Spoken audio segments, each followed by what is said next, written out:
Selamat berpuasa pada bulan Ramadan dan selamat Hari Raya pada bulan Syawal. Terima kasih. Salam sejahtera, salam bahagia.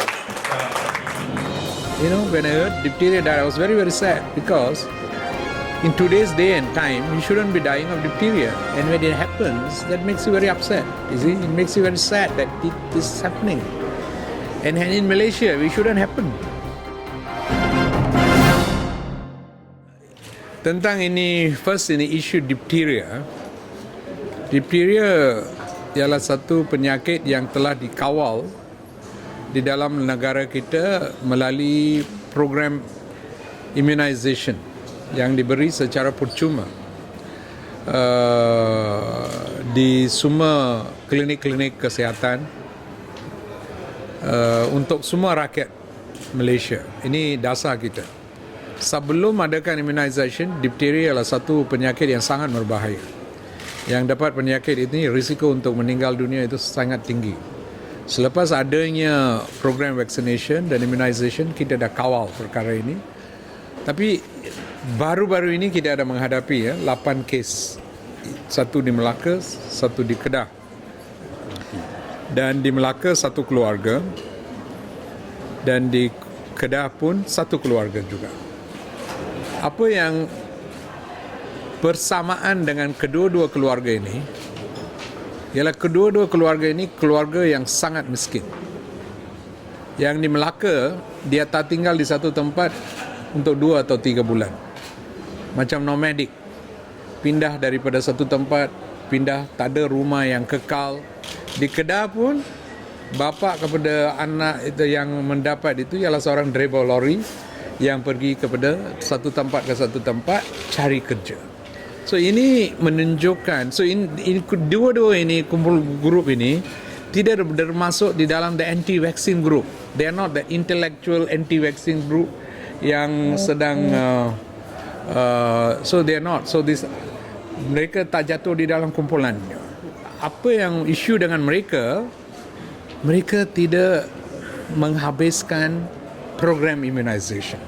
Dua-dua pun tidak. Dan mereka terlepas daripada sistem kawalan kita pun. Kerana di dalam sistem kawalan kita, kalau mereka tinggal di satu tempat yang kekal, kalau mereka tak teruskan vaccination mengikut jadual, dan klinik itu akan mengesan mereka pergi ke rumah, cari mereka, memberi nasihat, bawa mereka balik untuk pastikan mereka dapat vaccination. This is an issue of socio-economic inequity, di mana kumpulan yang kurang berpendapatan, yang ada di dalam lingkungan miskin, mereka tak boleh mendapat perlindungan daripada sistem kesihatan kita because of issue of poverty. Perkara ini kena diberi tumpuan macam mana kita dapat menyelesaikan isu. We have to find out a means. Walaupun we have counter-checking mechanism, contoh di dalam sekolah, the school teachers are supposed to check the immunization schedule pun. Kalau mereka terlepas, guru kena beri nasihat. Dan kumpulan yang kedua is this anti-vaccine group. This is different. Ini bukan orang yang miskin. Mereka ini, it is a intellectual problem. Daripada prinsip pegangan mereka terhadap satu-satu benda. Daripada segi agama. Itu kita kerjasama dengan pihak agama macam JAKIM dan agensi yang lain yang telah mengeluarkan fatwa. Mereka telah memberitahu bahawa getting vaccination is the right thing. Daripada segi kesan sampingan, itu pun tiada ada asas. Kerana tiap-tiap kali vaccination is released, dia melalui proses clinical trials yang begitu besar, beribu-ribu orang melalui vaccination itu. Kalau ada kesan sampingan yang tinggi, then the vaccination won't be in the market to be used. It will be withdrawn, tidak akan dipakai. Ia boleh dianggap sebagai selamat. Even it has got side effects, it's very minimal side effects, self-limiting. Macam bengkak di tempat cucuk, demam, benda macam ni boleh hilang. Tetapi the protection yang kita dapat daripada itu is much higher than the risk of the side effect. Perkara ini yang kita kena ambil kira. You see, kalau sedikit demam atau sedikit bengkak di tempat cucuk itu berbanding dengan mendapat penyakit dipteria atau tetanus atau measles atau rubella atau TB, kesan daripada itu lebih tinggi, lebih teruk. Oleh itu, lebih baik untuk mendapat vaccination. We rely on what is known as group immunity. That means di dalam satu masyarakat, kuasa ketahanan atau the protection level, kalau di satu masyarakat itu tinggi, risiko untuk lain orang di dalam masyarakat itu mendapat penyakit itu kurang.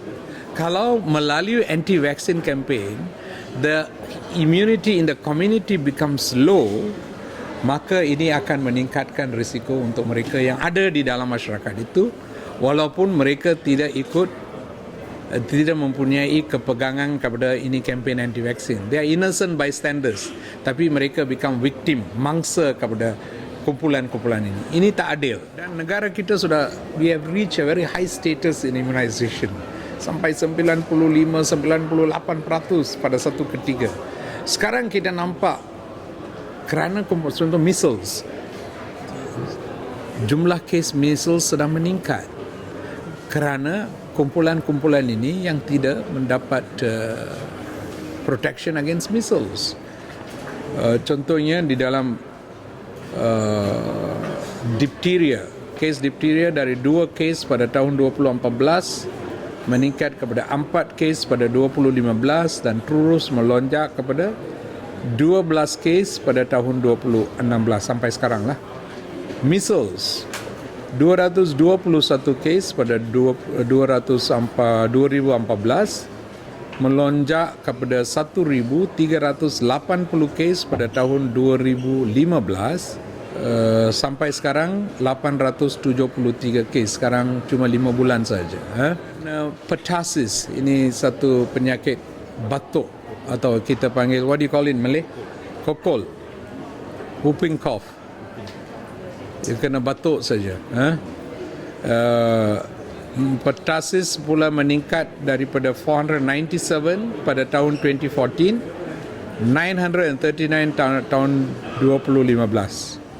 Measles, kalau you lihat daripada 2014 to 2015, it actually went up by nearly 6 to 7 times. That's not a good sign. Media mempunyai peranan yang mustahak, bertanggungjawab. Don't give importance untuk all this anti-vaccine campaign. Contohnya measles, vaccination kalau risiko sedikit. Kalau you dapat penyakit measles, you have a lot of side effects. You can have brain encephalitis, you can have infection in the lungs, you ada banyak masalah yang you can get. Kita kementerian, we will intensify our campaign untuk memberi pengetahuan, pandangan yang betul dan membetulkan apa-apa persepsi negatif yang tersedia ada daripada segi sains.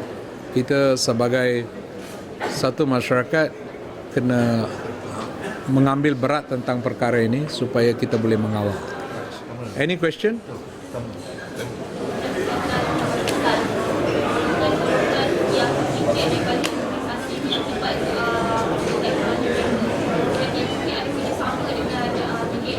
Kita kena panggil mereka.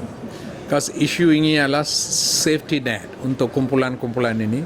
Mereka tiada terkeluar daripada sokongan yang boleh diberi oleh kerajaan untuk bantu mereka keluar daripada lingkungan kemiskinan, walaupun banyak yang program tersedia ada. Tapi malangnya ada 1-2 keluarga macam ini yang menjadi bangsa. So bila ia berlaku macam itu, dia membuka mata kita bahawa there is more to be done in making sure that this doesn't happen. Ya. Kementerian Pembangunan Keluarga, Wanita dan Kebajikan, mereka mempunyai tanggungjawab dan daripada segi kebajikan.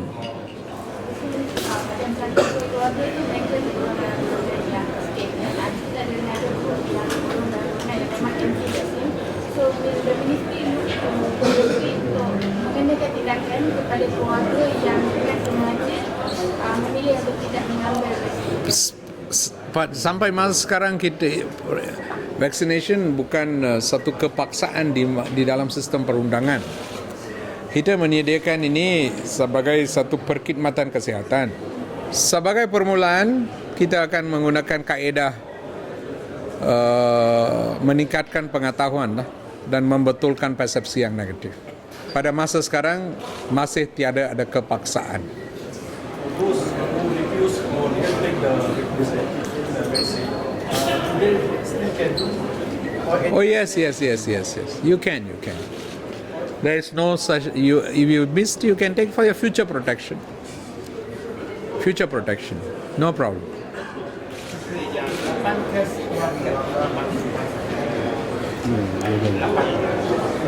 8 orang di dalam 2 keluarga. Satu keluarga ada 3, lagi satu keluarga 5.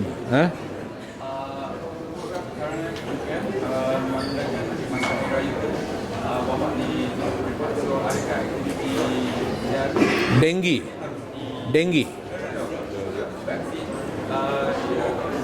It's like the thing is on higher kind of the diphtheria and whatnot. So should We always on. I mean, this as pengamal perubatan maupun di private atau di kerajaan, mereka sentiasa kena waspada kepada kemungkinan ada kes-kes macam ini and be able to identify them, dan melalui itu we can provide them the treatment and support daripada awalnya. So that is what is done. We don't go and screen on a national basis ke apa, kerana dia tak sampai ke ketika itu. Cuma alertness di kalangan pengamal-pengamal perubatan lah untuk mengesan kes-kes macam ini secara lebih awal. Okay, because how much government spend on the vaccination program? Oh, we have 100 million ringgit every year. But if we don't vaccinate, the cost of treating these fellows will be many times 100 million. You see, this one child is about 9 or 10, 8 years old, died. How to go and calculate the value of this child, the full life value of this child, is, when something which is preventable. So that is the whole issue about it, is it? Because these people shouldn't die. When I heard diphtheria died, I was very, very sad, because in today's day and time, you shouldn't be dying of diphtheria. And when it happens, that makes you very upset. You see, it makes you very sad that this is happening. And in Malaysia, we shouldn't happen. That is the thing which upsets us. So, Lawyers for Liberty. He made a statement. He says that gerakan anti-vaksin juga boleh didakwa di bawah Section 22 of the Prevention of Infectious Disease Act 1988 because tidak mematuhi perintah pihak berkuasa atau meningkat dan kesalahan tugas pegawai kesihatan. At the same time, he said ibu bapa yang enggan memberikan vaksin kepada kanak-kanak juga boleh didakwa di bawah Section 31 of Child Act 2001 kerana mengabaikan dan mendedahkan anak-anak mereka kepada bahaya, atau Section 269 and 270 penerbut kerana bertindak dengan cara yang mungkin menyebarkan jangkitan atau sebarang penyakit berbahaya kepada mereka. What is your view? Well, I will take into consideration his suggestions.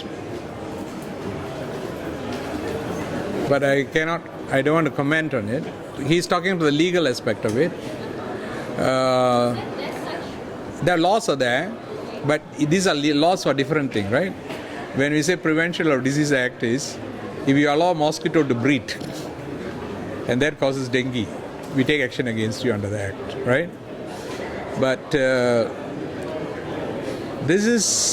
we have not stretched that to vaccination, right? Because this is not one of those things specified in the act as an act which can do that. But he's looking at it from the broad aspect of the law. So I can only say I can take note of his views and maybe start looking at it and see whether it's possible as to what he's saying. But it will not be that easy.